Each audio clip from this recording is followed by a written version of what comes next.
امام اعظم ابو حنیفہ رحمۃ اللہ تعالی علیہ، آپ کے پاس امام ابو یوسف آپ پڑھنے کے لیے جب آئے، بڑے ذہین تھے. کچھ دن گزرے تو یہ چھوڑ گئے، یہ پڑھنا چھوڑ گئے. تو پوچھا ان کو بلا کر، آپ نے پڑھنا چھوڑ دیا، خیریت کیا ہوا؟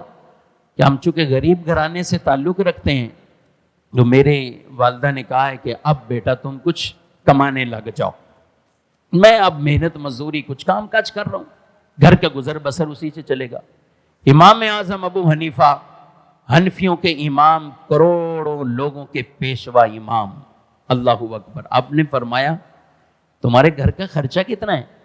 کہا کہ یہ خرچہ ہمارے گھر کا ہے. ارشاد فرمایا کہ آج کے بعد کام کاج کے لیے نہیں جانا، میرے پاس پڑھنے آنا ہے، یہاں بیٹھو پڑھو. اور یہ ہر مہینے میں امام ابو یوسف علیہ رحمہ فرماتے تھے کہ جتنا خرچہ میں نے بتایا تھا امام ابو حنیفہ کو، اس سے زیادہ پیسے رقم ہر مہینے اس طرح خاموشی کے ساتھ مجھے دیتے، اور یہ پوچھتے بھی نہیں تھے کہ پچھلے مہینے والے ختم ہو چکے کہ نہیں. آگے وقت آتا پھر دے دیتے، آگے وقت آتا پھر دے دیتے، اور کہتے بیٹا یہ پڑھائی کا کام تم نے نہیں چھوڑنا. اللہ اکبر. اگر میں کہوں کہ آج حنفیت کیوں اتنی مشہور ہو چکی ہے، ہر جگہ یہ احناف کیوں ہیں، کیونکہ یہی امام ابو یوسف علیہ رحمہ آگے جا کر چیف جسٹس قاضی القضاء بنے تھے، اور انہوں نے عدالتوں کے نظام کے اندر یہ فقہ حنفی کی ان بنیادوں کو ایسا رکھ دیا تھا کہ اگر ہم کہیں کہ آج پاکستان، ہندوستان اور دیگر ممالک میں جو حنفیت پھیلی ہوئی ہے، تو اس میں کردار امام ابو یوسف علیہ رحمہ کا ہے. اور اس کے پیچھے جائیں تو امام اعظم ابو حنیفہ علیہ رحمہ، کہ جنہوں نے یہ ایک طلب کی تھی کہ یہ کام ہو جائے. بعض اوقات بچے مدرسے میں چھوڑتے ہیں، لوگ بڑے کمزور، ذہنی طور پر کمزور، مکینک کے پاس نہیں چل سکا، درزی ٹیلر کے پاس نہیں چل سکا، اسکول میں نہیں چل سکا، کہیں بھی نہیں چل رہا.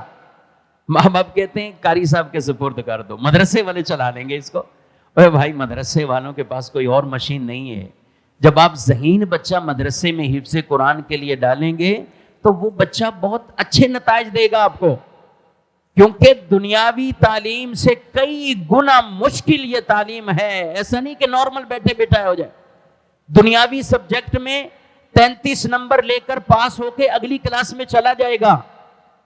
مدرسے والے یہ نہیں کر سکتے کہ ایک سپارے کی جگہ پونا سپارہ یاد کرائیں، 75% ہو گیا آگے چلا دو، یار 75% ہو گیا، آپ 100/100 چاہیے، ورنہ نہیں آگے جائے گا. کیسے جائے گا؟